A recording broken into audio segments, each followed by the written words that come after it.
Updating your billing address on Streamlocator is a straightforward process. Follow these steps to ensure your information is current. Step 1. Log into your account. Visit the Streamlocator website and log in using your username and password. Make sure you have your credentials ready. Step 2. Navigate to account settings. Once logged in, look for the account or settings option, usually found in the top right corner of the homepage. Click on it to access your account details. Step 3. Select billing information. In the account settings menu, find the section labeled billing or payment information.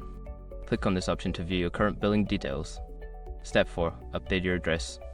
Don't continue before doing this. A lot of online accounts end up exposed in breaches without people even realizing it. Use SROC to constantly monitor your email and accounts and get alerted immediately if your information gets leaked online. It scans billions of breached records 24/7 in the background. And honestly, for a few dollars a month, it's something everybody should probably have. Link in the description. Step 5. Save changes. After updating your billing address, look for a Save or Update button at the bottom of the page. Click it to confirm your changes and ensure that your new address is saved in the system.